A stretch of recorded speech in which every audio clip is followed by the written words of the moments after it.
स्वागत है दोस्तों जेएस नोवेल वर्ल्ड में, जहां हर कहानी में छुपा एक रोमांच, हंसी के ठहाके और थोड़ी सी ट्रिल।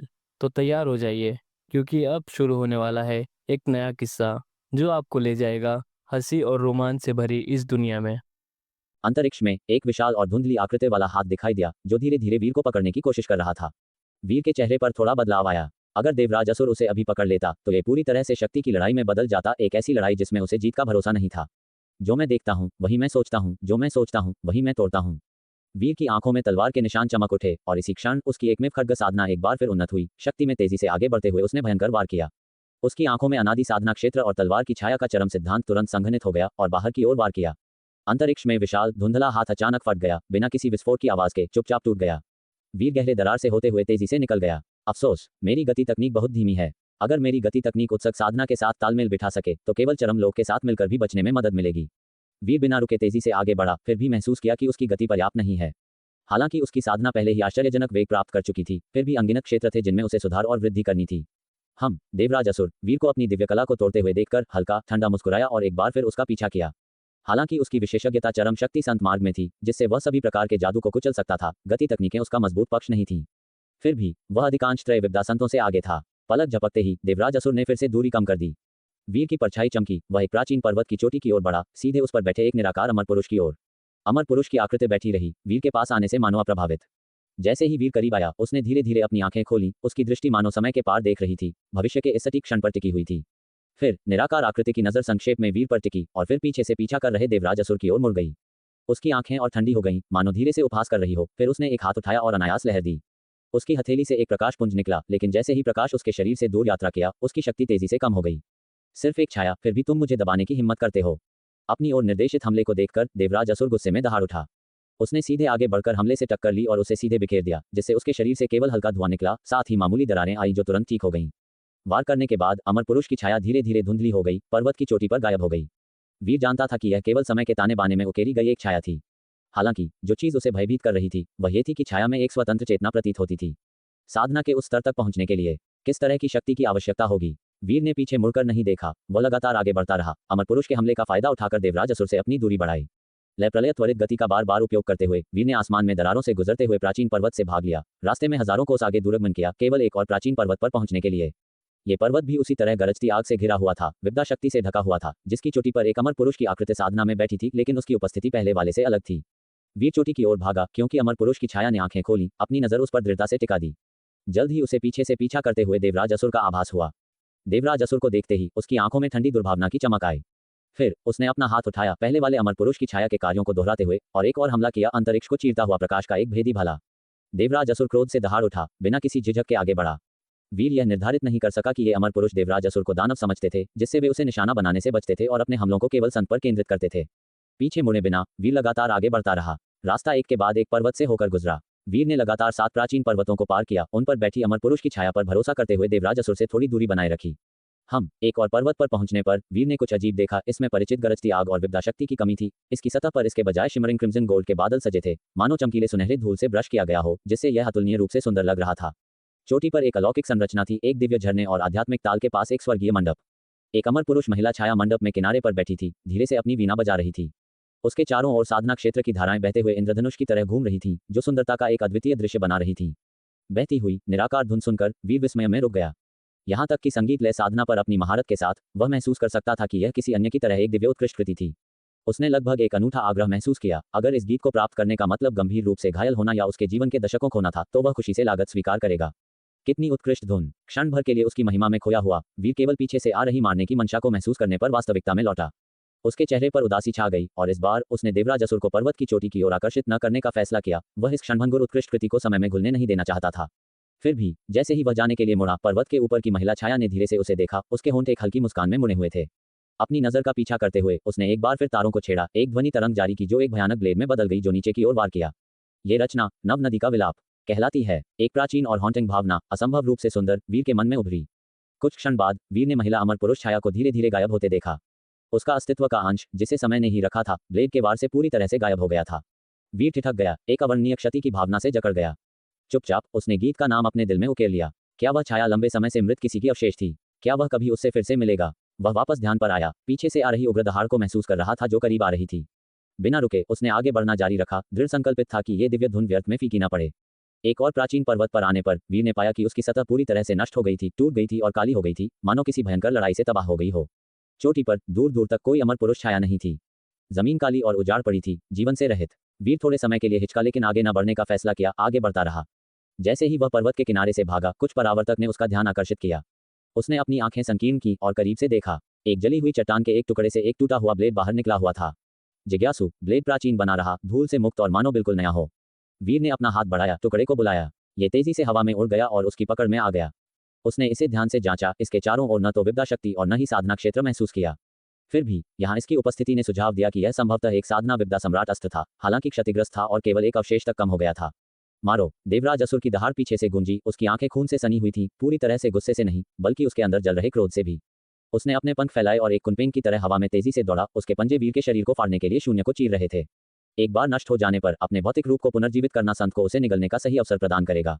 वीर का भाव तेज हो गया क्योंकि उसने ब्लेड के टुकड़े को बाहर फेंका, फिर तेजी से अपनी तलवार को पलटवार करने के लिए घुमाया।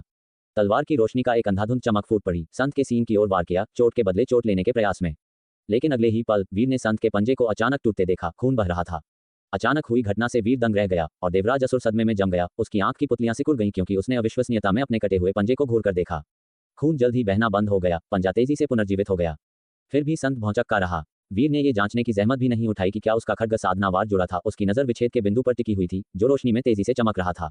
उसका दिल जोर से धड़का। क्या ये वास्तव में हो सकता है? तुरंत उसने अपनी आदि आत्मा को जलाया, उसकी शक्ति को अवशेष ब्लेड के टुकड़े को पुनः प्राप्त करने के लिए चैनल किया।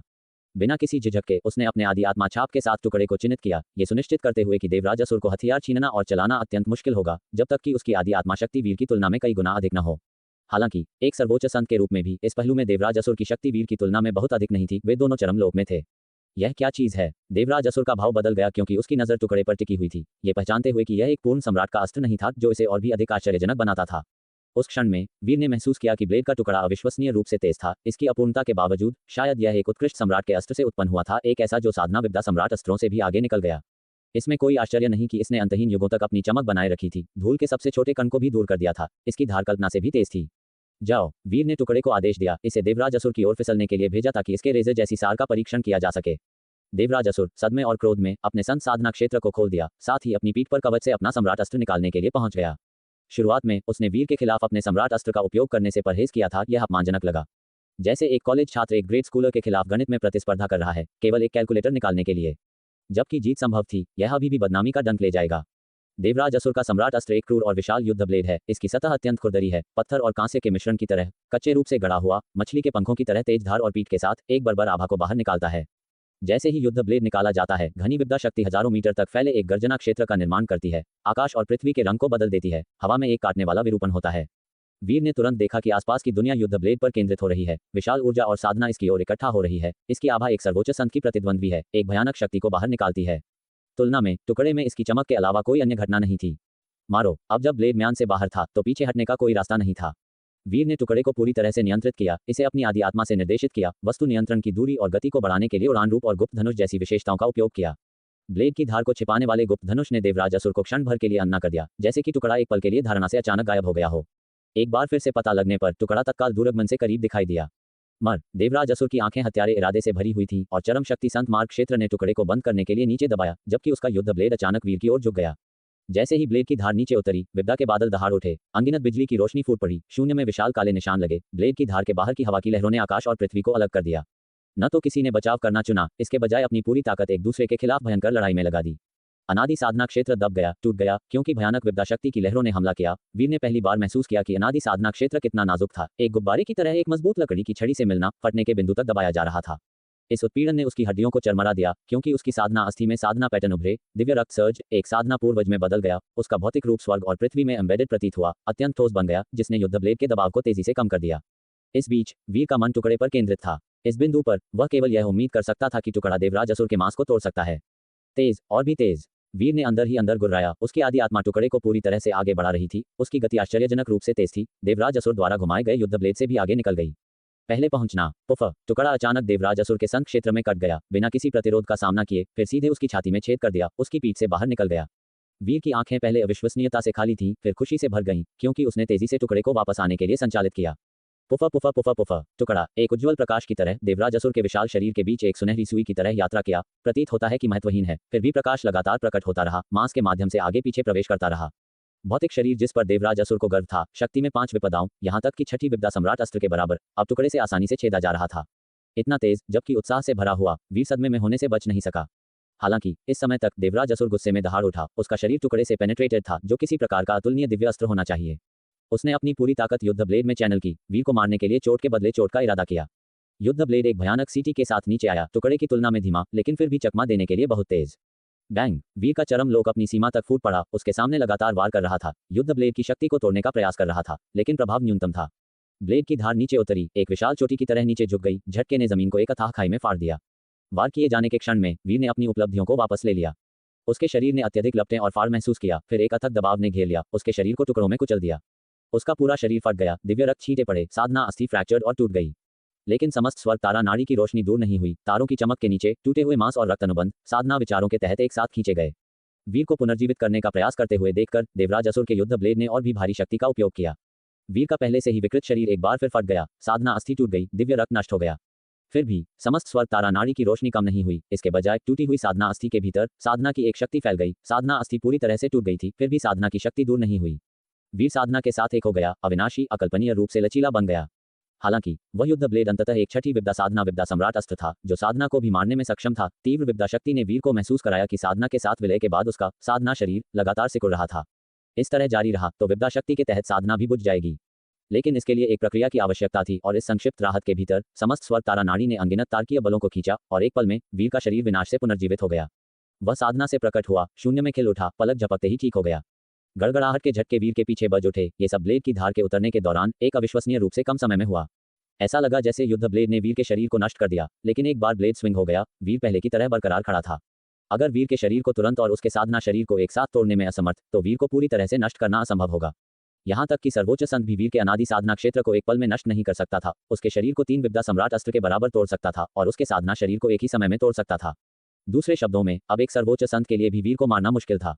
हालांकि छठी विपदा सम्राट अस्त्र ने वीर के साधना शरीर को भंग कर दिया, फिर भी इसने वीर को जीवन और मृत्यु के किनारे की गंध सूंघने दिया, क्योंकि अगर यह 7 विपदा सम्राट अस्त्र होता तो इसमें उसे नष्ट करने की क्षमता हो सकती थी।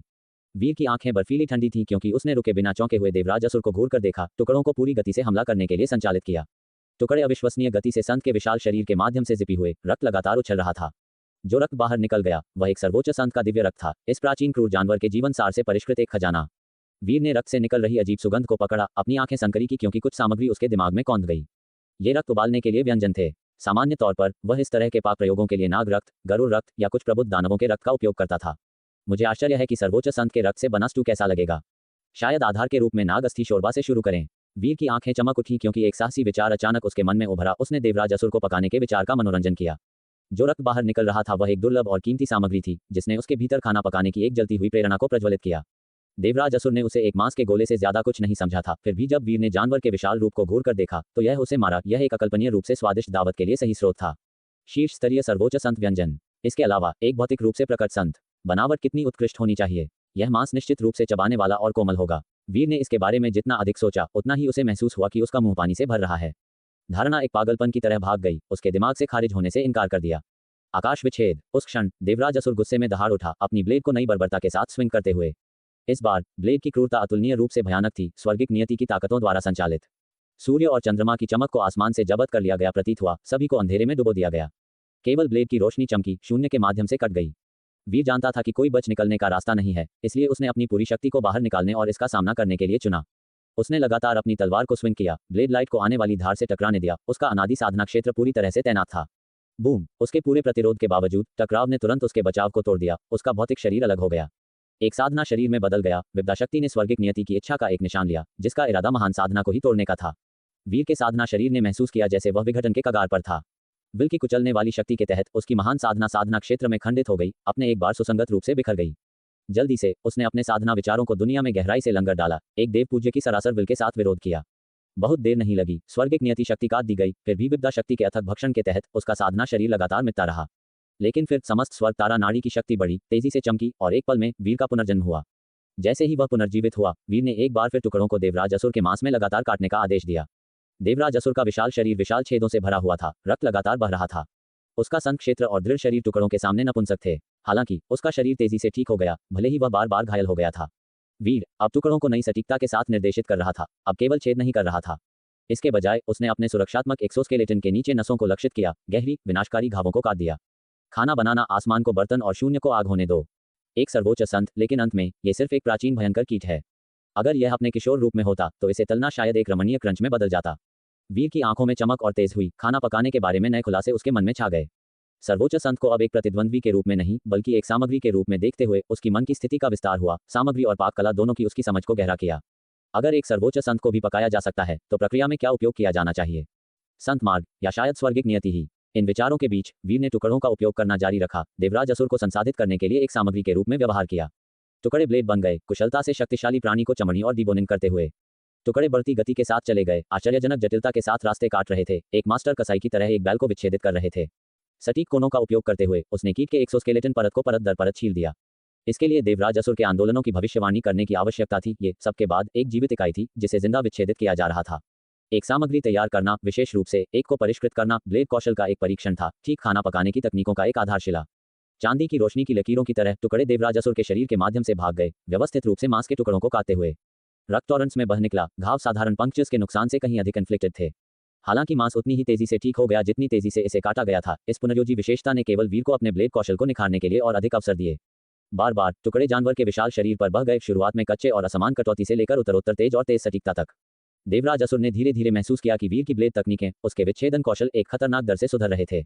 हालांकि टुकड़े केवल उसे घायल कर सकते थे और उसकी रक्त पुनर्जन क्षमता ने ऐसी चोटों को तुच्छ बना दिया था, कुछ परेशान करने वाला उसके दिमाग को कुतरना शुरू कर दिया था। जैसे जैसे घाव संख्या में बढ़ते गए और पैमाने में विस्तारित होते गए, उसके माध्यम से बेचैनी की एक लहर बढ़ी। ऐसा लगा जैसे किसी महत्वपूर्ण क्षण में उसे पूर्ण विच्छेदन का सामना करना पड़ेगा। प्रतिद्वंद्वी उसके शरीर का विश्लेषण कर रहा था, कुछ परम काटने वाले बिंदु की तलाश कर रहा था। चलो देखते हैं कि मैं पहले मरता हूं या तुम। देवराज असुर की आंखें एक हत्यारे ठंडे प्रकाश के साथ चमकीं। एक सर्वोच्च संत के रूप में वीर जैसे एकमात्र साधक द्वारा इस हद तक धकेला जाना अनसुना था। यह एक पूर्ण अपमान था जो उसके अस्तित्व में जल गया। समय दिए जाने पर ऐसा दानव वास्तव में सभी स्वर्गों पर हावी हो सकता है, भयावहता में मूल साधु को भी पार कर सकता है। Boom boom boom. शून्य में देवराज असुर ने बार बार अपनी ब्लेड को स्विंग किया, वीर के शरीर को बार बार तोड़ दिया। हर बार जब वीर पुनर्जीवित हुआ, उसने तुरंत टुकड़ों को अपने विरोधी में नक्काशी जारी रखने का निर्देश दिया। दोनों एक खूनी रक्त द्वंद्व में बंद थे, चोटों के बदले चोटों का व्यापार कर रहे थे, ये देखने के लिए थकावट की लड़ाई की कौन दूसरे से ज्यादा देर तक चलेगा। बूम। देवराज असुर ने अपनी 3 शक्ति नाड़ियों को संगठित किया, जबरदस्ती स्वर्ग और पृथ्वी की शक्ति को अपनी स्थिति को अपनी चोटी पर रखने के लिए इकट्ठा किया। लेकिन वीर के टुकड़ों से प्रत्येक कट के साथ उसकी प्रभावशाली आभा कमजोर होने लगी। हालांकि धीरे धीरे वीर इस गिरावट को उत्सुकता से महसूस कर रहा था, दबाता रहा। संत की भयानक ब्लेड तकनीकों के बावजूद कोई भी उसे एक ही वार में मारने में कामयाब नहीं हुआ था। समस्त स्वर्ग तारा नाड़ी उसे बनाए रखने के साथ वीर की चरम स्थिति अडिग रही, कम नहीं हुई जब तक कि उसे किसी तरह सितारों या स्वर्ग से ही अलग नहीं किया गया। इस दर पर मुझे उसे कमजोर करने में सक्षम होना चाहिए। जैसे ही काटना जारी रहा, वीर की आंखें और तेज हो गईं। सामग्री को विच्छेदित करने पर उसकी महारत तेजी से परिष्कृत हो गई। आखिरकार देवराज असुर का स्वयं उपचार एक आदर्श अभ्यास उपकरण के रूप में कार्य करता था, जिसे वह अंतहीन रूप से विकृत कर सकता था। 10 बार, 100, 1000 देवराज असुर के शरीर का पूरा ढांचा, हर नस और मांसपेशी फाइबर वीर के लिए पूरी तरह से नंगा कर दिया गया था। संत के रूप के भीतर उसने एक दानव कोर को समझा। यह एक दिल जैसा दिखता था, फिर भी विशिष्ट दानवों के विपरीत व्यवहार करता था। भले ही नष्ट हो जाए, ये तुरंत पुनर्जीवित हो जाएगा। ये वह नहीं रह गया था जिसे कोई सच्ची कमजोरी कह सकता था। त्रय अमर चरम लोक में महारत हासिल करने का मतलब था कि दिल या गले जैसी कमजोरियां अब कमजोर बिंदु नहीं थी। स्प्लट। असाधारण सटीकता के एक और स्लाइस के साथ एक टुकड़ा एक साधना समान चाप का पता लगाया जो साधना में प्रवेश प्रतीत होता था। देवराज असुर के एक्सोस्केलेटन को तोड़ता था और अंतर्निहित मांसपेशी को अनियंत्रित रूप से तनाव और विस्तार करने के लिए मजबूर करता था। रक्त टॉरेंट्स में बाहर निकल गया, वीर को भिगो दिया, जिसने अथक रूप से पीछा किया। देवराज असुर की आंख की पुतलियां थोड़ी सिकुड़ गईं। जिस स्थान पर उसने बल लगाया था उस वार से साफ काट दिया गया था। हालांकि घातक नहीं, यह उसे गंभीर रूप से घायल करने के लिए पर्याप्त था। भले ही उसका पुनर्जन्म पल भर में चोट को बंद कर दिया, उस कट की देवता समान सटीकता ने उसे हिला दिया। वह मुझे अपनी ब्लेड का अभ्यास करने के लिए उपयोग कर रहा है। देवराज असुर क्रोध से कांप उठा, उसकी खून से सनी हुई नजर वीर पर घृणा के साथ टिकी हुई थी जो आग की तरह जलती थी। वह उसे पूरी तरह से निगलना चाहता था, फिर भी उसका हमला कितना भी शातिर क्यों न हो, वीर का जोश कभी कम नहीं हुआ। धीरज की इस लड़ाई में वीर बेहतर साबित हो रहा था। दूसरा चरम लोक, तो तुम्हारा यह मार्ग सही है। क्या समस्त स्वर्ग तारा नाड़ी वास्तव में दूसरे चरम लोक का मार्ग हो सकता है? देवराज असुर ने एक बार वीर के पीछे टिमटिमाते तारे की रोशनी को देखा। उसका दिल क्रोध और निराशा से उबल रहा था। उसने महसूस किया कि वीर के साथ और उलझने से कोई उद्देश्य पूरा नहीं होता है। वह वीर को मार नहीं सकता था, इसके बजाय वह वीर के विकास के लिए एक पीसने वाला पत्थर बन रहा था, हर बीतते पल के साथ अपने नश्वर दुश्मन की प्रगति को तेज कर रहा था। मूल रूप से इस मांस गोली को 3 विपदाओं का अनुभव करने के बाद उपभोग करने का इरादा था। अब उसने पाया कि केवल एक के बाद यह बेस्वाद हो गया था। अगर उसे यह पहले पता होता तो उसने वीर को पहले ही मारने के लिए नागसंत के साथ सेना में शामिल हो जाता। अपने विचारों को व्यवस्थित करने के साथ देवराज असुर ने रेजोल्यूटली प्रयास बर्बाद करना बंद कर दिया, अचानक अपने मूल मार्ग से पीछे हटने के लिए मुड़ गया। अब नागसंत की तलाश करना बहुत देर नहीं हुई थी। क्या तुम भागने की कोशिश कर रहे हो? देवराज असुर के जाने के इरादे को देखते हुए वीर ने तुरंत अपने विचारों को महसूस किया और जोर से चिल्लाया। देवराज असुर एक पल के लिए जम गया, अपनी छाती में सांस और रक्त के एक अनियंत्रित उछाल को महसूस कर रहा था। वह सरासर निराशा से लगभग चौंक गया। उसने, एक प्रतिष्ठित सर्वोच्च संत ने, कभी भी ऐसा अपमान सहन नहीं किया था। मैं तुम्हें मार डालूंगा। वीर पर बर्फीले ठंडे खंजर घूरते हुए देवराज असुर घूम गया और पीछे मुड़े बिना खुद को आगे बढ़ाया। वीर का भाव थोड़ा बदल गया। उसने तुरंत पीछा किया, टुकड़ों को अपने दुश्मन पर काटना जारी रखने के लिए जारी किया। क्या तुम मुझे खाने वाले नहीं थे? तुम क्यों भाग रहे हो? वापस यहाँ आओ। वीर ने पीछा करते हुए ताना मारा। देवराज असुर के भाव में जलन की एक झलक आई। उसने सोचा कि उसने पहले वीर का पीछा कैसे इत्मीनान से आत्मविश्वास के साथ किया था, जानबूझकर नागसंत से दूरी बढ़ाने के लिए इंतजार कर रहा था, इससे पहले कि वह अपनी पूरी ताकत लगाता। यह उसके भोजन के दौरान रुकावटों को रोकने के लिए था। लेकिन अब मेजें पूरी तरह से बदल गई थीं। ये वह था जिसका पीछा किया जा रहा था, वीर के द्वारा अंतहीन रूप से शिकार किया जा रहा था। दीपशेख ने अपने क्रोध को दबाया और तेजी से आगे बढ़ा। वीर के साथ समय बर्बाद करना व्यर्थ था। अगर मूल साधु और बाकी राजदेव आ गए तो उसकी योजना बिगड़ सकती थी। वह जानता था कि वे समझ जाएंगे कि उसने वीर को क्यों निगला। ये काया दिव्य लोक में प्रवेश पाने के लिए था, और मूल साधु कभी भी दूसरे राजदेव के जन्म को बर्दाश्त नहीं करेगा। वह पूरी गति से दौड़ा और क्षण भर में वीर से बहुत दूर निकल गया। गति की तकनीक में वह पहले ही बलिदान साधना के करीब था, जिस स्तर की वीर कल्पना भी नहीं कर सकता था। वीर ने देखा कि दीपशेख दूर होते जा रहा है। उसकी अभिव्यक्ति थोड़ी बदली। उसे उम्मीद नहीं थी कि संत अपने गुस्से को रोक लेगा। अगर उसने संत को नागसंत से मिलने और जुड़ने दिया तो अंततः उसे ही भागते रहना पड़ेगा। सही, मेरे पास अभी भी मानव आपदा है। वीर को तुरंत त्रय संत सूक्ष्म चरम लोक याद आया। वह बलिदान साधना की मानव आपदा से गुजर चुका था, लेकिन अभी अगरबत्ती ज्वाला मानव आपदा और चरम मानव आपदा का सामना करना बाकी था। धमाका! उसने अगरबत्ती ज्वाला मानव आपदा के बंधनों को तेजी से तोड़ दिया, मानो कोई शक्ति मुक्त हुई हो। वीर को एक उत्साह का अनुभव हुआ, लेकिन साथ ही उसे एक आशंका भी हुई, जैसे कोई आपदा उस पर उतर रही हो। ये बंधन का टूटना था। देवमार्ग अनिवार्य रूप से दंड देगा। मानव आपदा का दंड अक्सर अप्रत्याशित घातक खतरों के रूप में प्रकट होता था। आगे की ओर तेजी से भागते हुए दीपशेख के मन में अचानक एक विचार आया। इसने मुझे इस तरह अपमानित किया है, अगर मैं इसे नहीं मारता तो मैं परम संत कहलाने के लायक नहीं हूं। जैसे ही यह विचार आया, वह तुरंत रुकने को तैयार हो गया, मुड़कर वीर से सैकड़ों और दौड़ लड़ने के लिए। लेकिन तभी उसे कुछ गड़बड़ लगा। उसकी भावनाएं असामान्य रूप से बेचैन थीं। हालांकि वह उस क्षण गुस्से से भरा हुआ था, फिर भी उसने बेचैनी के उस निशान को महसूस किया और उसकी अभिव्यक्ति थोड़ी बदली। क्या हो रहा था? केवल देवमार्ग ही एक परम संत के विचारों में हस्तक्षेप कर सकता था। क्या ये देवमार्ग की शक्ति का प्रभाव हो सकता था? यह एहसास के पास में किसी के मानव आपदा से गुजरने जैसा था। उसने तुरंत अपने पीछे वीर के बारे में सोचा, लेकिन तुरंत मना कर दिया। वीर पहले भी मानव आपदा पूरी कर चुका था, उस समय भी इसी तरह का देवमार्ग का प्रभाव पड़ा था। चूंकि वीर पहले ही सार्वजनिक रूप से आपदा से गुजर चुका था, इसलिए वह दूसरी का सामना नहीं कर सकता था। शायद वह ज्यादा सोच रहा था। दीपशेख की आंखें थोड़ी बदली और उसने इस पर और विचार न करने का फैसला किया। अपने आंतरिक क्रोध को दबाते हुए उसने आगे की ओर अपनी गति बढ़ाई।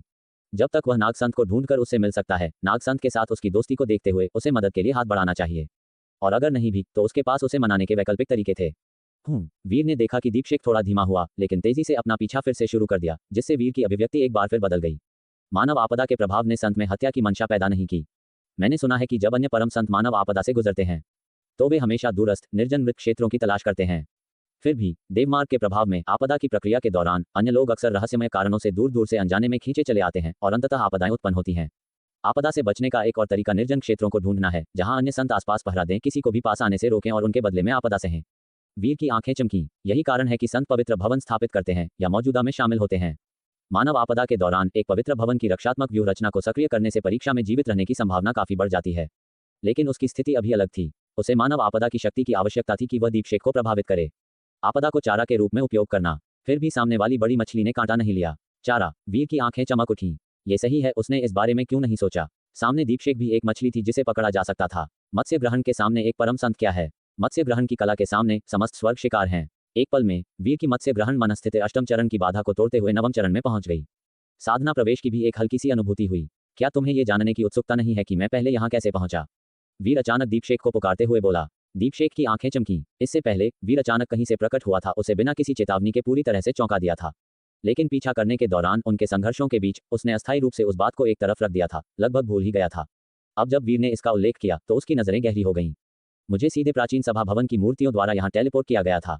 वे मूर्तियां प्राचीन सभा भवन के स्वामी की हैं, जिन्होंने मार्गदर्शन के रूप में मुझे यहाँ पहुंचाया। 3 रास्तों में से यह एकमात्र रास्ता हो सकता है जो अमर दिव्य मार्ग की ओर जाता है। मुझे बताओ, जब तुम नागसंत से मिलोगे और अगर मैं अमर दिव्य मार्ग के रहस्यों को उसके बदले में उजागर करूं, तो क्या तुम्हें लगता है कि वह फिर भी तुम्हारे साथ सहयोग करेगा? वीर ने दीपशेख के उसे मारने के लिए नागसंत के साथ सेना में शामिल होने के इरादे को भांप लिया और उसे सीधे उजागर कर दिया। दीपशेख की अभिव्यक्ति सूक्ष्म रूप से बदल गई, उसका दिमाग तेजी से दौड़ रहा था। वीर के शब्दों में काफी विश्वसनीयता थी, अन्यथा वह अचानक टेलीपोर्टेशन जिससे वह पूरी तरह से अनजान था, कुछ ऐसा था जो पुनरागमन क्षणिक गति भी हासिल नहीं कर सकती थी। केवल प्राचीन सभा भवन के भीतर की भयानक अमर दिव्य शक्ति ही ऐसा कारनामा कर सकती थी। इस मार्ग पर 3 रास्तों में से उन्होंने शुरू में मूल साधु और राजदेव की स्पष्ट आभा वाले रास्तों से परहेज किया था, खुद को बीच के रास्ते पर छोड़ दिया था।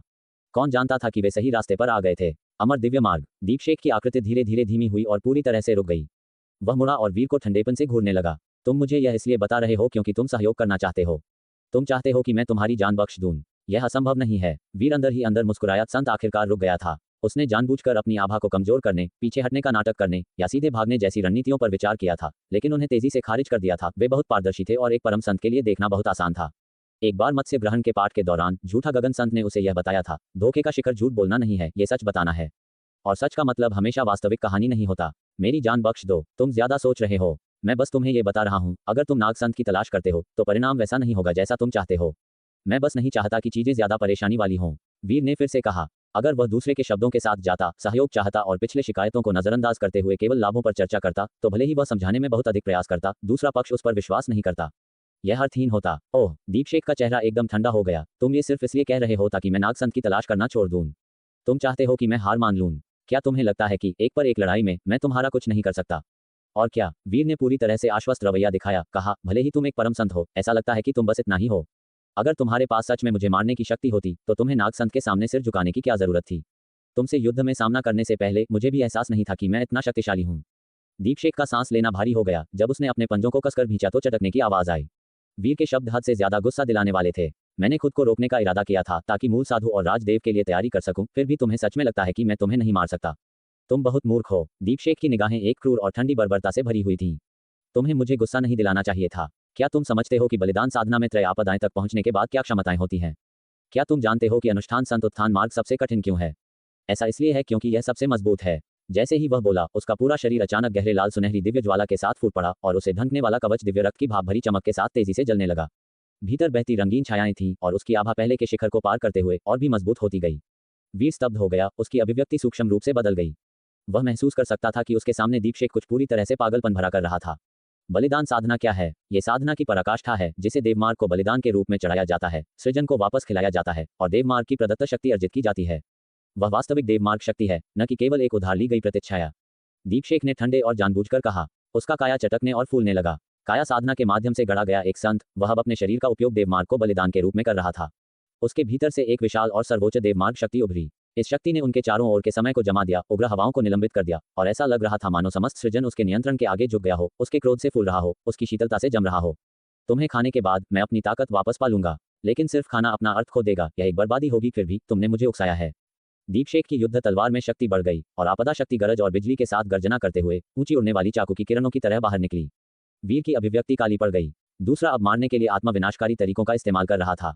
ये प्रतिद्वंद्वी का अंतिम तुरुप का पत्ता था। मर। दीपशेख ने अब और संकोच नहीं किया, अपनी तलवार को हिंसक रूप से घुमाया। पागल ब्लेड किरणें आसमान और पृथ्वी को भेदती हुई पहले से 10 गुना अधिक बल के साथ सीधे वीर की ओर बढ़ी। जो पहले से ही भयानक था वह अब और भी उग्र हो गया, जो क्षण भर में वीर की अनादि साधना को नष्ट करने, उसके काया को फाड़ने और उसकी साधना काया को पूरी तरह से मिटाने के लिए पर्याप्त था। इतने जबरदस्त बल ने वीर के शरीर से ठंडा पसीना बहा दिया। फिर भी वह पीछे नहीं हटा, वह डगमगाया नहीं। वह समझ गया था कि यह एक मरण युद्ध था, या तो दीपशेख की मृत्यु या उसकी खुद की। देवमार्ग। तो चलो देखते हैं कि किसका देवमार्ग मजबूत है। वीर की आंखें अचानक पूरी तरह से खुल गईं, भेदी ठंडी रोशनी बाहर निकली। 2 छिपी हुई संत साधना शक्तियां, अगरबत्ती ज्वाला और चरम साधना, एक साथ उसके भीतर से फूट पड़ीं। ये शक्तियां उसके काया में विलीन हो गईं, बलिदान साधना शक्ति के साथ संयुक्त हो गईं। उसके उदर में पोषित देवमार्ग ऊर्जा उसके पूरे शरीर में तेजी से उमड़ पड़ी, मानो वह समाहित हो गई हो, उसके रूप के साथ निर्बाध रूप से विलीन हो गई हो। फतियान शियांग दी। इस क्षण में वीर ने अब और कुछ नहीं रोका। सभी त्रय संत शक्तियां प्रकट हुईं। अब अन्य तकनीकों को छिपाने का कोई मतलब नहीं था। जैसे ही फतियान शियांग दी फूटा, उसका काया पूरी तरह से मुक्त हो गया। उसका ढांचा विशाल, गगनचुंबी हो गया। उसके पैर पर्वत शिखरों को समतल करने के लिए पर्याप्त विशाल थे। जिस क्षण उसने फतियान शियांग दी को मुक्त किया, वीर के पीछे एक ब्रह्मांड विधि प्रकाश प्रकट हुआ। इससे पहले कि वह पूरी तरह से फैलता, वह तेजी से उसके शरीर में विलीन हो गया। एक अपार और जबरदस्त शक्ति उत्पन्न कर रहा था जो लग रहा था कि सभी अस्तित्व को पलट देगी। यहां तक कि उसके चारों ओर के प्राचीन पर्वत भी कांप उठे। ओह! दीपशेख की लाल बर्बर आंखें इस दृश्य पर तुरंत सिकुड़ गईं, यहां तक कि स्पष्टता के संकेत भी प्रकट हुए। इस हरामजादे ने सच में और ताकत छिपाई थी। वह संत साधना, त्रय संत साधनाएं। दीपशेख की निगाहों में सदमा, अविश्वास और अबूझता भर गई। समस्त स्वर्ग में युगों युगों से अनगिनत संतों ने खोज की थी और नष्ट हो गए थे, फिर भी किसी ने भी 3 संत साधनाओं के सम्मिलन को सफलतापूर्वक हासिल नहीं किया था। यहां तक कि मूल साधु भी असफल रहा था। लेकिन अब ये चमत्कार उसके सामने प्रकट हुआ, इस राक्षसी युवक के शरीर के भीतर। एक अचानक एहसास में उसे पहले की बेचैनी का वह क्षण याद आया। उसका दिमाग समझ से गरज उठा। वह प्रतिद्वंद्वी की दूसरी संत साधना की मानव आपदा के साथ उसे पीछे खींचने का चाह रहा थी। अपने अनगिनत वर्षों में उसने कभी किसी को मानव आपदा का उपयोग दुश्मन को लुभाने के लिए हथियार के रूप में करते नहीं देखा था। अधिकांश संत आपदाओं को अत्यधिक सावधानी से मानते थे, उनसे बचने या सावधानी से पहरा देने की तलाश करते थे। फिर भी वीर इसे अपने दुश्मनों को मारने के लिए एक हथियार के रूप में इस्तेमाल करता था। तुम किस तरह के दानव हो? क्या तुम किसी अमर दिव्य का पुनर्जन्म हो? दीपशेक बुदबुदाया। बलिदान साधना का वह शिखर हमला, चरम ब्लेड वार किया। अंतहीन आपदा शक्ति एक तूफान की तरह वीर पर बरस पड़ी। लेकिन उसी पल वीर ने प्राचीन खड्ग तकनीक अमर मार्गदर्शक घुमाए। ये खड्ग कौशल 3 लोगों को समाहित करता था: इरादा, मूल, अंत।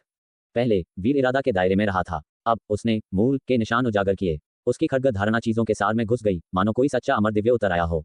यह विशुद्ध रूप से उसकी असीम और अनंत शक्ति से प्रेरित था। त्रय संत शक्तियों और देवमार्ग ऊर्जा के सम्मिलन के तहत अमरता परिवर्तन और भी आगे बढ़ता हुआ प्रतीत हुआ। देव पूज्य संकल्प का जो हल्का निशान उसने पहले महसूस किया था, वह अब आश्चर्यजनक रूप से करीब आ गया। वह देवमार्ग को महसूस कर सकता था, उसके भीतर उसकी शक्ति का उपयोग कर सकता था और अपने इरादे को चुपचाप और पूरी तरह से देव पूज्य संकल्प के साथ संरेखित कर सकता था। देव पूज्य, देवमार्ग श्रद्धेय, वह जो स्वर्ग और पृथ्वी की सवारी कर सकता है, सभी चीजों को नियंत्रित कर सकता है। ऐसी अवधारणा और साधन अकल्पनीय। एक धमाके के साथ आपदा की विशाल शक्ति टूट गई। यदि दीपशेक बलिदान साधना के माध्यम से समस्त संतों की भूमि से देवमार्ग की वास्तविक शक्ति उधार ले रहा था, तो वीर वह था जो अपने भीतर पोषित देवमार्ग भ्रूण को नियंत्रित करता था। हालांकि दीपशेक अनगिनत युगों से मौजूद समस्त संतों की भूमि से देवमार्ग उधार लेता था, वह उस शक्ति का केवल एक छोटा सा अंश ही उधार ले सकता था। इसके विपरीत वीर की देवमार्ग की शक्ति पर महारत कम नहीं थी। खड्ग प्रकाश ने काट दिया। षष्ठ आपदा सम्राट अस्त्र को झकझोरते हुए सीधे दीपशेक के शरीर को 2 हिस्सों में काट दिया। इस क्षण में वीर का शरीर फतियान शियांगदी के अवतार के तहत दीपशेक से कम विशाल नहीं था। एक प्राचीन देवता एक प्राचीन राक्षस से लड़ रहा हो। जिस क्षण खड्ग प्रकाश ने दीपशेक को विभाजित किया, वीर ने देखा कि घाव की दरारें तेजी से ठीक हो रही थीं। उसके पास अब प्रतिद्वंद्वी को हराने की शक्ति थी, लेकिन अफसोस उसमें उसे मारने का साधन अभी भी कमी थी। परम संत की जीवन शक्ति बहुत दृढ़ होती है, भले ही हार जाए, उसे मारा नहीं जा सकता। जब तक मूल साधु की तरह कोई सप्त आपदा सम्राट अस्त्र नहीं गढ़ता, अन्य परम संतों को भयभीत करना असंभव है। वह राजदेव कई परम संतों से घिरा हुआ कभी नहीं गिरा, केवल सील किया गया। हालांकि प्रतिद्वंद्वी देवलोक तक पहुंच गया था, ये परम संतों की दुर्जय जीवन शक्ति को दिखाने के लिए पर्याप्त है। तुम राक्षस, तुमने त्रय संत सम्मेलन का मार्ग और यहाँ तक कि दूसरा चरम लोक भी ढूंढ लिया। तुम बर्बाद हो। एक बार जब मैं ये खबर फैलाऊंगा तो तुम्हारी मृत्यु निश्चित है। दीपशेक का शरीर ठीक हो रहा था, उसका चेहरा भयंकर हो गया था। सीधे टकराव में वह पहले से ही वीर का मुकाबला नहीं कर सकता था। हालांकि वह मरेगा नहीं, इस अपमान ने उसे पागल कर दिया। तुम्हें मौका नहीं मिलेगा, वीर ने ठंडेपन से कहा। उसने अपनी प्रसिद्धि को दूर रखा, अपना हाथ उठाया और टुकड़े चमक उठे, अचानक बाहर निकल पड़े। बस एक झूलती हुई चाप का प्रकाश और एक पल में दीपशेक के शरीर की हड्डियां बाहर खींच ली गई लग रही थी। वह कठोर हो गया। जिस बात से वीर निराश हुआ वह ये थी कि हालांकि उसने पहले बार टुकड़ों से हमला किया था, लेकिन किसी ने भी घातक गुण को ट्रिगर नहीं किया। या तो ये बिना किसी प्रभाव के ट्रिगर हुआ, या प्रतिद्वंद्वी ने इसका विरोध किया और ट्रिगर विफल रहा।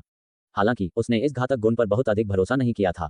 वर्तमान विधि पहले कई बार काटने से आई थी। प्रतिद्वंद्वी के शरीर के भीतर एक विलक्षणता की पहचान की गई थी।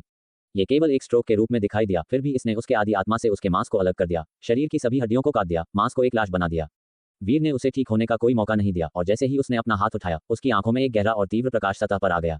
स्वर्ग और पृथ्वी एक बर्तन के रूप में, सभी चीजें ईंधन के रूप में। साधना स्वर्ग और पृथ्वी से पैदा होती है, स्वर्ग और पृथ्वी की उत्पत्ति अराजकता से पैदा होती है। महाविखंडन दिव्य अग्नि। शून्य में एक नीरस गड़गड़ाहट गूंजती हुई प्रतीत हुई। फिर ज्वालाएं जलने लगीं। वीर का पाक साधना अनुभव लंबे समय से नवम चरण की बाधा तक पहुंच चुका था। अनुभव पूरी तरह से जमा हो चुका था। अब उसकी मनस्थिति टूट गई। वह कदम उठाते हुए पाक साधना दशम चरण में प्रवेश कर गई। अनगिनत पाक अंतर्दृष्टि उसके दिमाग में भर गई, लेकिन वीर इस समय पाक कला की मनस्थिति में डूबा हुआ था। उसके सामने इस स्वादिष्ट घटक को पकाने के लिए स्वर्ग और पृथ्वी को एक बर्तन के रूप में इस्तेमाल कर रहा था। स्वर्ग और पृथ्वी में दिव्य अग्नि है, लेकिन जीवित प्राणी उसे देख नहीं सकते। स्वर्ग और पृथ्वी अराजकता में शुरू हुए, अराजकता सभी चीजों में फट गई और विस्फोट से उत्पन्न गर्मी ऊर्जा जो बल वह चलाती है, वह महाविखंडन दिव्य अग्नि है। वीर ने पाक साधना हृदय के साथ स्वर्ग और पृथ्वी की उत्पत्ति का अवलोकन किया, इस महाविखंडन दिव्य अग्नि को देखा और उस पर नियंत्रण कर लिया। जैसे ही इस क्षण में दिव्य अग्नि धधकी, एक पल में इसने दीपशेक के शरीर को अपनी चपेट में ले लिया। ज्वालाएं सभी चीजों को जला सकती थीं, यहाँ तक कि साधना आपदा सम्राट अस्त्र भी महाविखंडन दिव्य अग्नि की लपटों के नीचे तेजी से मुड़ गया और विकृत हो गया। उसकी आपदा शक्ति समाप्त हो गई। वीर ने महाविखंडन दिव्य अग्नि का संचालन किया, उस युद्ध तलवार से परहेज किया। अगर वह इस ब्लेड को जलाता तो यह अफसोस की बात होती। फिर भी उसके मन में एक विचार आया, वह युद्ध तलवार, क्या उसे भी एक घटक के रूप में नहीं माना जा सकता है? खाद्य नहीं, काटने के लिए बहुत कठिन। ये भोजन के साथ कोई समस्या नहीं है, बल्कि खाने वाले के साथ एक समस्या है। पेट इसे संभाल नहीं सकता है। रसोई की साधना में उतरने के बाद वीर की सामग्री इंग्रेडिएंट्स की समझ और भी गहरी हो चुकी थी। सामने पड़ा सम्राट का अस्त्र तकनीकी रूप से एक सामग्री का काम कर सकता था, पर वीर का इरादा उसे जलाकर पकाने का बिल्कुल नहीं था। उसने महाअंधकार में अग्नि को नियंत्रित किया और उसे दीपशेक की ओर मोड़ दिया। पलक झपकते ही वह संत का शव तेज लपटों में घिर गया। उसके भीतर की चर्बी, हड्डियां और रक्त सब महाअंधकार में अग्नि में शुद्ध होने लगे। ये तुम क्या कर रहे हो? दीपशेख की आदि आत्मा प्राइमोर्डियल स्पिरिट ने अपने जलते हुए शरीर को देखा। अचानक उठती लपटों ने उसे एक अपरिचित डर से भर दिया, जैसे वह बर्बर वन में लौट आया हो और जंगल की आग को देखकर घबराकर भाग रहा हो। वीर शांत रहा, उसने समस्त स्वर्ग तारा नाड़ी की पूरी शक्ति लगा दी ताकि महाअंधकार में अग्नि और भी प्रचंड रूप से जल उठे। दीपशेख ने क्रोध में गर्जना की। मौत के करीब महसूस करते हुए उसने अपनी आदि आत्मा को अपने शरीर में फिर से जोड़ने की कोशिश की। जल्द ही उसका शव उसकी आदि आत्मा से जुड़ने लगा और उसके शरीर की हर नस फिर से चेतना से भर गई। दर्द उसे वापस महसूस होने लगा। जुड़ने के साथ ही उसके शरीर की स्वयं उपचार क्षमता सक्रिय हो गई। महाअंधकार में अग्नि के बीच भी मांस धीरे धीरे फिर से बनने लगा। उसने दहाड़ लगाई और अपने ऊपर लगी तेज लपटों को झाड़ दिया। मगर यह महाअंधकार में अग्नि, जो ब्रह्मांड के सूक्ष्म सार से जन्मी थी, सर्वव्यापी और अक्षम्य थी। वीर द्वारा बुलाई गई और केंद्रित की गई, अब वह अपनी भयानक शक्ति अनलीश कर रही थी। भुने हुए मांस की महक वीर की नाक तक पहुंची, उसकी भूख जगा दी और उसके मुंह में पानी आ गया। हालांकि दीपशेख के संघर्ष से महाअंधकार में अग्नि बिखर गई। उसे जिंदा और अच्छी तरह से पकाना अब मुश्किल लग रहा था। अभी भी तेज नहीं है। वीर की निगाहें गहरी हो गईं। उसकी आदि आत्मा ने खंडित खड्ग फ्रेगमेंटेड ब्लेड को साधा और पलक झपकते ही उसने फिर से प्रहार किया। अब पाक साधना कुकिंग दाव में प्राप्त अंतर्दृष्टि के साथ, जिसमें सामग्री को संसाधित करने की तकनीकें भी शामिल थीं, उसके खंडित खड्ग के वार पहले से कहीं अधिक तेज और सटीक थे। खड्ग के प्रकाश का चाप एक अर्धचंद्र की तरह वीर की खड्ग साधना से कम फॉर्मिडेबल नहीं था। बस एक पल में इसने दीपशेख के शरीर के सभी जोड़ों को काट दिया, उसकी आदि आत्मा को उसके मांस से अलग कर दिया। साथ ही महाअंधकार में अग्नि और भी प्रचंड रूप से भड़की, भयंकर ढंग से पकाते हुए। ये कैसी आग है? क्या तुम मुझे जलाकर मार डालोगे? दीपशेख क्रोध और भय से भर गया। उसकी आंखों में एक दुर्लभ डर कौंधा। अपने लंबे अस्तित्व में पहली बार उसने इस साधारण मनुष्य से वास्तविक आतंक महसूस किया। मौत की छाया उस पर मंडरा रही थी और उसके सामने हो रहा यह दृश्य उसके नियंत्रण से बाहर हो गया था। वह जानता था कि वह वीर को अपने शरीर को नष्ट करने नहीं दे सकता। यदि ऐसा हुआ तो वह वास्तव में इस प्रतीत होने वाले छोटे से खतरे के हाथों मर सकता है। उसने अपनी पूरी शक्ति से अपनी आदि आत्मा को अपने मांस से फिर से जोड़ने की कोशिश की, लेकिन जैसे ही संपर्क हुआ, खड्ग का प्रकाश फिर से आया और पल भर में बंधन काट दिया। एक बिजली की लकीर की तरह खंडित खड्ग तेजी से नाचता रहा, संत के शरीर और उसकी आत्मा के बीच इस तरह काटता रहा जैसे वह भौतिक बिजली हो। उसकी धार इतनी तेज थी कि वह केवल मांस ही नहीं काटती थी, वह आदि आत्माओं को भी काट सकती थी। क्रोध में दहाड़ते हुए दीपशेख की आदि आत्मा ने बार बार अपने शरीर से जुड़ने की कोशिश की, लेकिन हर बार वीर ने उसे निर्दयता से काट गिराया। असहाय होकर उसने देखा कि उसका शरीर उन भयानक लपटों में जल रहा है, सिकुड़ रहा है और ढह रहा है, जबकि एक अजीब और आकर्षक सुगंध निकल रही है। उसके शरीर के रोम रोम से उसकी साधना के गहरे सत्य बाहर निकल रहे थे, जो एक दिखाई देने वाली धुएंधार सुगंध में बदल रहे थे, जो उसके बुने हुए रूप के चारों ओर मंडरा रही थी। बलिदान तकनीकों के माध्यम से शुद्ध किया गया उसका मांस अब अथक पाक प्रक्रिया के तहत विघटित हो रहा था।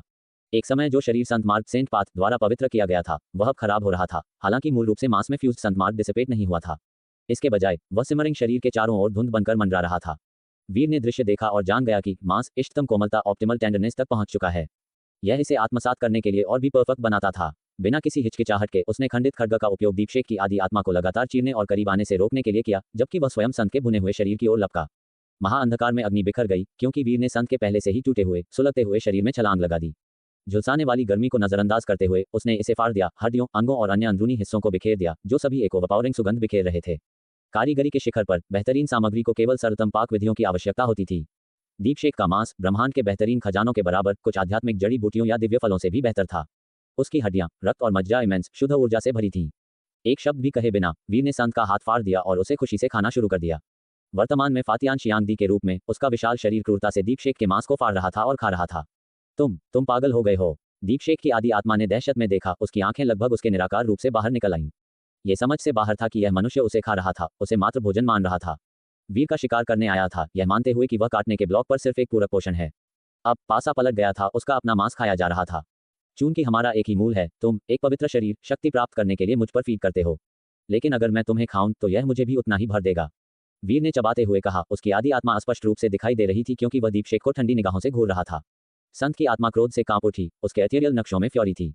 वह अपने शरीर को नष्ट होते देखना पसंद करेगा, बजाय इसके कि वह वीर की सीढ़ी का काम करे।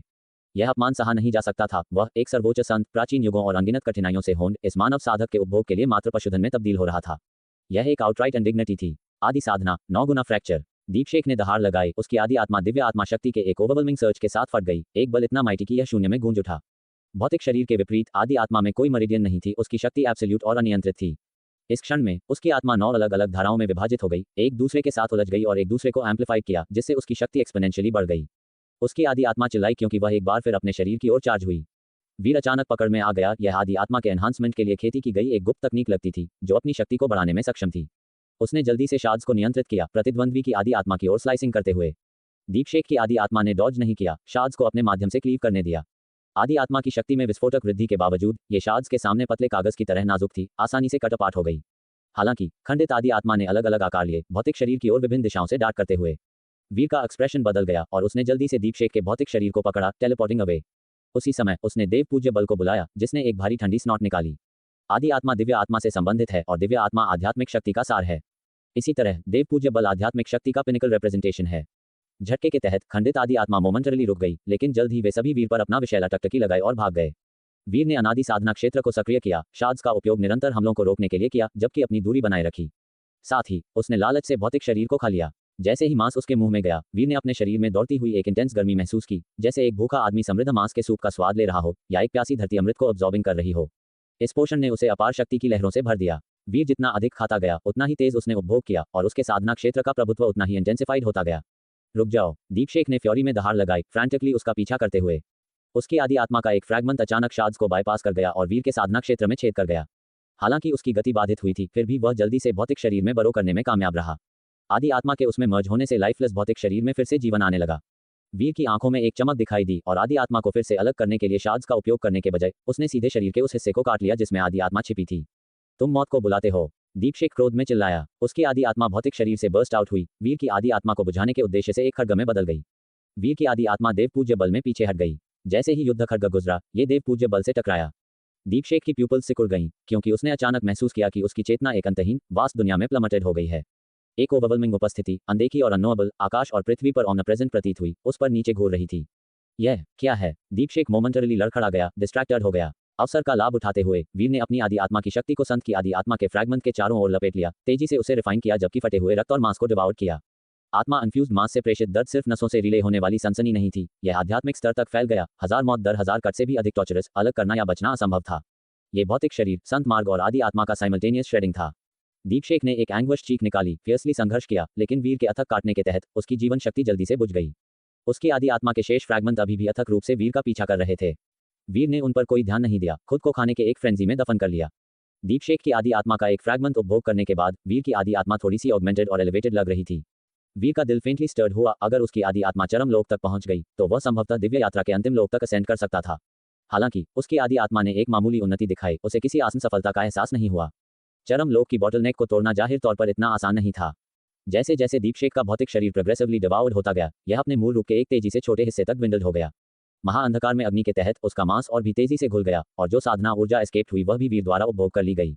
साधना के ये बिखरे हुए फ्रैगमेंट उपभोग किए गए मांस के साथ संयुक्त वीर के शरीर के भीतर सीमलेसली फ्यूज्ड हो गए। अखंड शरीर का उपभोग करने से कोई अंतर नहीं था और वास्तव में आत्मसात करना आसान था। इतना कोमल और रिफाइंड अगर कोई और संत इसे निगल लेता, तो उनका भौतिक शरीर इमेंस एनहांसमेंट से गुजरता, संभवतः शारीरिक सैंक्टिफिकेशन प्राप्त करता। वीर ने मन ही मन टिप्पणी की। जैसे जैसे उसका अवशोषण जारी रहा, दीपशेख का भौतिक शरीर जल्द ही अपने मूल रूप के सिर्फ 10वें हिस्से तक dwindled हो गया। इस क्षण में वीर की पूरी आकृति एक भयानक कमांडिंग और उत्सर्जित कर रही थी, जो दीपशेख की पिछली उपस्थिति को भी पार कर गई थी। उसका मांस इंटेंस गर्मी की लहरें विकीर्ण कर रहा था, भीतर की धुंध साधना ऊर्जा के मैनिफेस्टेशंस ले जा रही थी। वीर की साधना अस्थि, दाव बोन और दिव्य रक्त डिवाइन ब्लड महत्वपूर्ण मजबूती और एनहांसमेंट से गुजरे थे। पहले वीर के शरीर ने सैंक्टिफिकेशन हासिल कर ली थी, लेकिन केवल एक कैलेमिटी के माध्यम से।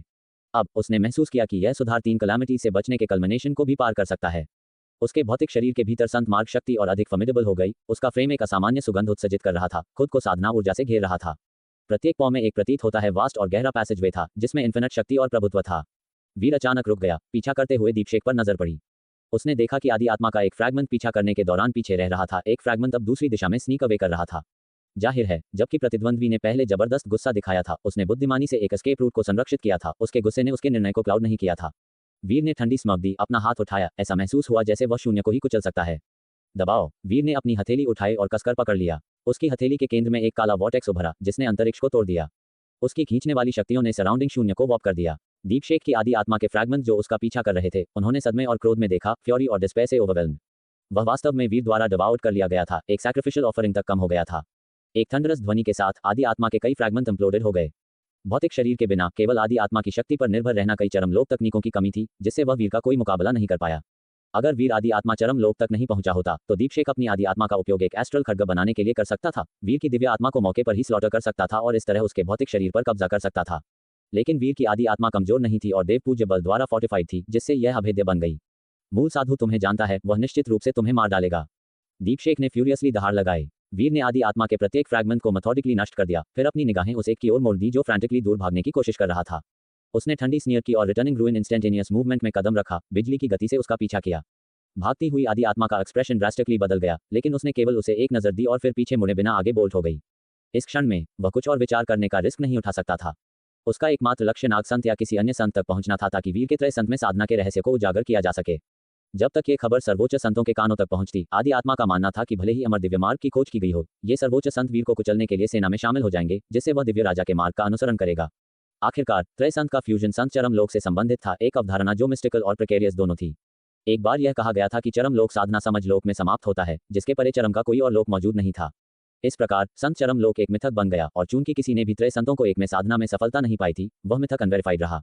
अब दीपशेख को यकीन था कि संत चरम लोक मौजूद है, कि त्रय संतों को एक में चरम लोक का मार्ग था। अन्यथा वीर जैसा केवल एक आपदा संत उसे कभी चुनौती नहीं दे सकता था, अकेले उसे हराना तो दूर की बात थी। बहुत बुरा कि तुम्हारे पास अब मौका नहीं है। वीर की बर्फीली आवाज गूंज उठी, और उसी समय दीपशेख ने अचानक अपनी पीठ पर अलार्मिंग गति से बंद हो रहे एक खड्ग को महसूस किया। उसकी प्यूपल सिकुड़ गईं क्योंकि उसने वीर को सदमे में घूर दिया। हालांकि वीर बहुत दूर था, खड्ग उस तक पल भर में पहुंच गया। आदि आत्मा पर महारत के साथ भी यह उसकी सीमाओं को धता बताता था। जब तक वीर के पास आदि आत्मा वस्तु नियंत्रण की सीमा का विस्तार करने के लिए किसी प्रकार की गुप्त तकनीक न हो, लेकिन तब भी इस सीमा का शेयर पैमाना इनकंसीवेबल था। इसके अलावा चुपचाप आ रहा फ्रैगमेंट उसकी सूचना से पूरी तरह बच निकला था। बैंग! जैसे ही वह अस्टोनिशमेंट में रील्ड हुआ, उसके आगे अचानक एक फेंट और एनिग्मेटिक शक्ति मटेरियलाइज्ड हो गई। दीपशेख डर से ओवरवेल्म्ड हो गया और फ्रैंटिकली डॉज करने की कोशिश की, लेकिन बहुत देर हो चुकी थी। यह एक रेखा थी, एक रेखा जो नग्न आंखों के लिए अदृश्य थी। स्विश! रेखा ने दीपशेख की आदि आत्मा को काट दिया, और साथ ही फ्रैगमेंट बंद हो गया, तेजी से उसे काटकर अलग कर दिया। पलक झपकते ही उसकी आदि आत्मा बिखर गई। आदि आत्मा के शैटर्ड फ्रैगमेंट बिखरने और भागने की कोशिश की, लेकिन वीर ने दूरी को बंद करने के लिए इस अवसर का लाभ उठाया। उसका साधना क्षेत्र फैला, आदि आत्मा के हर फ्रैगमेंट को एनवेलपिंग करते हुए। खंडित आदि आत्मा अनादि साधना क्षेत्र के भीतर तुरंत जम गई। वीर के एक साधारण जेस्चर के साथ सभी फ्रैगमेंट उसकी ओर उड़ गए। वीर ने शब्दों के साथ कोई समय बर्बाद नहीं किया, उसकी आदि आत्मा आगे बढ़ी और हर फ्रैगमेंट को पूरी तरह से अब्सॉर्ब कर लिया। दीपशेख की फ्यूरियस गर्जना और एंग्विश चीखें गूंज उठी इससे पहले कि वे अचानक गायब हो गईं। वीर ने सुनिश्चित करने के लिए अपने आसपास का सर्वेक्षण किया कि कोई निशान अनदेखा न रह जाए, और फिर अपनी निगाहें दीपशेख के शेष शव की ओर मोड़ दी। ये जगह पेरिलस और अनप्रेडिक्टेबल थी, और वीर के पास शोधन के लिए समय नहीं था। उसने एक स्विफ्ट गति में पूरे शव का उपभोग कर लिया। एक बार जब दीपशेख का शेष मांस डिवाउट कर लिया गया, तो वीर आखिरकार रिलैक्स हो गया। उसने फिर से क्षेत्र को स्कैन किया ताकि कोई चूक न हो, इससे पहले कि धीरे धीरे अपनी खुद की शक्ति को दबाना शुरू कर दिया। असंख्य चरम लोक शक्तियां चुपचाप डिसिपेटेड हो गईं। ये दीपशेख वास्तव में मर चुका होगा। वीर की आंखें फ्लिकर हुईं। तारा संत के साथ परिदृश्य का अनुभव करने के बाद वह निश्चित नहीं हो सकता था कि उसके प्रतिद्वंद्वी के पास कुछ छिपा हुआ गुप्त खजाना था, जिसने एक अग्नि बीज फायर सीड पीछे छोड़ दिया था। क्या निर्विवाद था, हालांकि ये था कि दीपशेख वास्तव में मारा गया था, पूरी तरह से और पूरी तरह से। शव आदि आत्मा भले ही एक अग्नि बीज शेष हो, यह अत्यधिक फेंट है और कोई खतरा नहीं पैदा करता है। वीर की आंखें चमक उठीं। प्राचीन सभा से प्रस्थान करने के बाद वह यह पुष्टि करने के लिए फणीश्वर की सहायता मांगेगा कि कोई अग्नि बीज शेष है या नहीं। यदि ऐसा बीज मौजूद था, तो उसका दुश्मन अनिवार्य रूप से अपनी साधना के ज्ञान को फैलाने का प्रयास करेगा, जिससे उसके रास्ते में अनगिनत मुश्किलें आएंगी। लेकिन अगर मेरी शक्ति और आगे बढ़ती है, तो मूल साधु को भी मेरे लिए कोई डर नहीं होगा। अगर वह खबर फैलती है, तो कोई फर्क नहीं पड़ता। मूल साधु के पास 7 विद्या सम्राट अस्त्र होने की तरह समस्त स्वर्ग में एकमात्र लुभावना होने के नाते कोई भी दावा करने की हिम्मत नहीं करता। दिव्य राजा को अंततः सभी संतों द्वारा घेर लिया गया था, भेद्यता से उकसाए गए लालच के कारण। फिर भी समस्त स्वर्ग को भयभीत करने वाली शक्ति रखने से लालच और निगरानी दोनों दूर हो जाते हैं। वीर ने इन विचारों पर विचार किया। जो लोग प्रतिभा के बीच चलते हैं, उनके लिए अनगिनत नजरें कुछ बीमार इरादे से युक्त अपरिहार्य हैं। ये दुनिया का तरीका है। उसने चारों ओर देखा। लड़ाई के शॉकवेव्स ने 2 प्राचीन पर्वतों को तोड़ दिया था। यहाँ युद्ध के निशान कम समय में मिटाए नहीं जा सकते थे, जिससे वह अपनी उपस्थिति को छिपाते हुए तेजी से प्रस्थान करने के लिए मजबूर हो गया। वीर मुड़ा और पहले टेलीपोर्टेशन स्थल की ओर बढ़ा। अब केवल नागसंत ही वहां रहा, एक अपेक्षाकृत मामूली चिंता। जैसे ही उसने यात्रा की, वीर ने महसूस किया कि उसका शरीर लगातार परिवर्तन से गुजर रहा है। उसका मांस और रक्त सीसलेसली विभाजित और विकसित होता हुआ लग रहा था, शक्ति के भयानक फटने को उजागर कर रहा था। उसका भौतिक शरीर संत मार्ग तेजी से मजबूत होता गया और पूर्णता के करीब पहुंच गया। वीर ने अपनी उड़ान में जल्दबाजी नहीं की, लेकिन हवा में लेजली टहल लिया। दावत के बाद टहलना पाचन में सहायता करता है। दीपशेख का विशाल शरीर पूरी तरह से उपभोग कर लिया गया था, उसके संत मार्ग के हर फाइबर को अब्सॉर्ब कर लिया गया था। यह चरम शक्ति संत मार्ग है। अपने शरीर के भीतर वीर ने दीपशेख से संबंधित संत मार्ग को महसूस किया। चरम शक्ति संत मार्ग शक्ति महासाधना शक्ति को उसकी अधिकतम सीमा तक एम्पलीफाइड करने में सक्षम बनाता था। वीर ने फिजिकलिटी के माध्यम से अपना मार्ग स्थापित किया था। वह पहले से ही अन्य संतों से आगे निकल गया था। चरम शक्ति संत मार्ग को अब्सॉर्ब करने से उसकी शक्ति में एक छलांग मिली। अब यहाँ तक कि केवल शक्ति के आधार पर सीधे टकराव में वह सर्वोच्च संत के सामने लड़खड़ाएगा नहीं। इसके अलावा जैसे जैसे उसका मांस विकसित होता गया, वह साथ ही मजबूत होता गया। वीर ने अपने हाथ के पीछे एक खड्ग खींचा, केवल ये जानने के लिए कि वह त्वचा को तोड़ नहीं सकता था। यह एक कुंद चाकू से मोटी गाय के चमड़े को काटने की कोशिश करने जैसा था, यहाँ तक कि जबरदस्त काटने से भी केवल उथले सफेद निशान मिले। वीर ने खड्ग को दूर रखा और सम्राट के अस्त्र एक युद्ध तलवार को उठा लिया। हथियार की अपनी चेतना थी, लेकिन वीर को दीपशेक को भूनते और खाते हुए देखने के बाद महाअंधकार में अग्नि के संपर्क में आने के साथ इसे एक पिघलने वाली सनसनी महसूस हुई। वर्तमान में ये पूरी तरह से सबमिसिव था, वीर को प्लिकेटिंग इरादों को टेलीग्राफिंग करता था। वीर का इरादा इसके कार्य को बदलने का नहीं था। हालांकि यह एक खड्ग था, एक साधना विद्या सम्राट अस्त्र के स्तर पर एक हथियार के लिए इसकी उपस्थिति को रिशेपिंग करना मुश्किल नहीं था। वीर ने खड्ग के हिल्ट को पकड़ा, फिर अपना हाथ स्लैश किया, एक रक्तपात पीछे छोड़ दिया। वीर थोड़ा फ्राउंड हुआ। ऐसा लगता था कि उसका भौतिक शरीर, हालांकि मजबूत हुआ था, अभी तक 6 विद्या सम्राट अस्त्र की क्षमता तक नहीं पहुंचा था। फिर भी हड्डी में काटने वाले खड्ग के किनारे को प्रतिरोध के साथ मिला। यह सुझाव देता है कि उसकी आंतरिक शक्ति कम से कम 5 विद्या सम्राट अस्त्र के बराबर थी। यह समझा जाना चाहिए कि समस्त स्वर्ग में कई संत 3 विद्या सम्राट अस्त्र का उपयोग भी नहीं कर सकते थे। यहाँ तक कि कुछ प्राचीन 3 कलामिटी संत के पास केवल 2 विद्या सम्राट अस्त्र थे। ब्रह्मांड के खजानों जैसे दुर्लभ संसाधन सर्वोच्च संतों द्वारा नियंत्रित किए जाते थे। दिव्य राजवंश अपने नागरिकों को नियंत्रित करने के समान हर दुर्लभ संसाधन सबसे कुलीन व्यक्तियों के सबसे दुर्लभ मुट्ठी भर लोगों द्वारा मोनोपोलाइज्ड था। सर्वोच्च संतों के अलावा अन्य संत, चाहे उनके हमले कितने भी अथक क्यों न हो, मुझे खरोंचने के लिए भी संघर्ष करेंगे। वीर की आंखें टिमटिमा उठीं। हालांकि उसने सर्वोच्च संतों को प्रतिद्वंद्वी माना, वह स्वयं केवल एक आपदा संत था। इस स्तर तक पहुंचना पहले ही उसे फॉर्मिडेबल बना चुका था। वीर ने शार्ड को फिर से उठाया, इसे अपनी उंगलियों पर इंटेंटली टर्निंग ओवर और एग्जामिनेशन किया। पहले करीबी स्क्रूटनी का मौका न मिलने के कारण उसने अब देखा कि शार्ड भयानक रूप से लूमिनस था। इसकी खड्ग के किनारे पर धूल का एक स्पैक भी चिपकने में सक्षम नहीं था। उसने धीरे से इसे अपनी बांह पर दौड़ाया और पल भर में इसने टोफू काटने जितना आसानी से काट दिया। वीर मदद नहीं कर सका, लेकिन मावल हुआ। कोई आश्चर्य नहीं कि दीपशेक यहाँ गिर गया था। एक संत जिसका भौतिक शरीर मांस को पार कर चुका था, उसे अजेय होना चाहिए था, फिर भी ऐसे भयानक हथियार के खिलाफ अपने अंत को पूरा किया। वीर ने युद्ध खड्ग को दूर रखा, बाद में इसे डिसमेंटल करने और इसे अपनी साधना तकनीकों को खिलाने का इरादा था। युद्ध खड्ग ने दीपशेक के साथ लंबे समय तक सेवा की थी और लिंगरंग भावनाओं या पूर्वाग्रह को बाहर करना मुश्किल था। इसे पूरी तरह से नष्ट करना बेहतर था। एक योद्धा को अपने हाथ में पकड़े गए हथियार पर पूर्ण विश्वास रखना चाहिए। वीर ने शार्ड को अपनी आस्तीन में टक कर लिया। अभी के लिए यह उसके निपटान में सबसे मजबूत दिव्य अस्त्र था। वापसी की यात्रा पर वीर का शरीर दीपशेक के रक्त और मांस को पचाना जारी रखा। एक बार पूरी तरह से अब्जॉर्ब्ड होने के बाद उसने अनुमान लगाया कि उसका भौतिक शरीर एक और स्तर तक एडवांस कर सकता है। उसने प्राचीन पर्वतों की एक श्रृंखला को पार किया और उस स्थान पर लौट आया जहां उसे शुरू में टेलीपोर्टेड किया गया था। साइट में एक हॉल था, लेकिन यह डिलैपिडेटेड था और धूल में ढका हुआ था। हॉल के पीछे एक छोटा बांस का आंगन खड़ा था जिसमें एक कुआं था। अब उसके किनारे पर एक आकृति खड़ी थी। उनकी पूरी उपस्थिति एक क्रिम्जन चमक उत्सर्जित कर रही थी। कुछ महसूस करते हुए आकृति मुड़ गई। ये नागसंत था।